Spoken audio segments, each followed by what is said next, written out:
ចន្ទីនៅពេលដែលត្រូវភ្លៀងញឹកញយបែបនេះនឹងធ្វើឲ្យសូដង់ឬក៏បងប្អូនហៅថាតងត្រួយដែលផលិតផ្លែពីឆ្នាំមុនហ្នឹងចាប់ផ្ដើមគាំងចាប់ផ្ដើមឡើងខ្មៅហើយមានបញ្ហា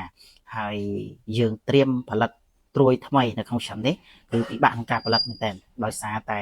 វាមានជំងឺមានផ្សិតមានបាក់តេរីទុំជាប់នៅនឹងតងផ្កាចាស់ៗហ្នឹងតែម្ដងទោះជាបងប្អូនខំប្រឹងប្រែងក្នុងការដាក់ជីឬក៏បងប្អូនប្រើវិធីទាញត្រួយបែបបាញ់ជីបំពន់វិធីជំរុះឬក៏វិធីជំរុញក៏ដោយគឺពិបាកក្នុងការផលិតត្រួយថ្មីបើសិនបើបងប្អូនបាញ់ជីបំពន់បងប្អូនចង់ជំរុះឬក៏ជំរុញទាញត្រួយថ្មីបងប្អូនត្រូវតែលាយថ្នាំជំងឺមួយមុខបន្ថែមទៀតនៅក្នុងនឹងតែម្ដងហើយថ្នាំជំងឺដែលបងប្អូនគួរតែប្រើប្រាស់មានដូចជា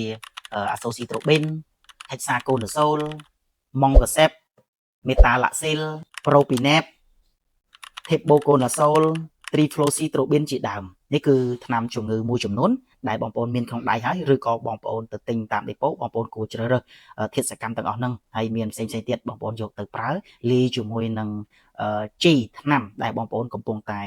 ទាញត្រួយថ្មីនៅក្នុងរដូវកាលឆ្នាំនេះហើយសម្រាប់ក្រុមហ៊ុនរបស់យើងក៏មានផលិតផលថ្នាំជំងឺនេះផងដែរ Speed X ជាថ្នាំជំងឺដែលមានធាតុសកម្មពីរមុខបញ្ចូលគ្នាស្រាប់គឺធាតុសកម្មអាសូស៊ីត្រូប៊ីនបូកជាមួយនឹងហិកសាកូណូសូលវាមានឥទ្ធិពល3 in 1ការពារព្យាបាលលាងដងលាងដើមលាងគ្រាប់ការពារទឹកភ្លៀងកាត់ទឹកភ្លៀងនៅក្នុងនឹងតែម្ដងហើយនឹងមានថ្នាំជំងឺមួយទៀតដែលមានឈ្មោះថា Speed K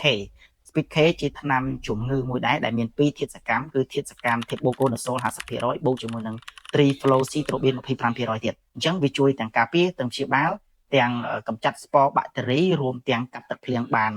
តែម្ដងទៀតផងថ្នាំជំងឺនេះទៀតសោតប្រើបានតាំងពីវគ្គផលិតត្រួយផលិតផ្កាផលិតក្តាប់ផលិតផ្លែ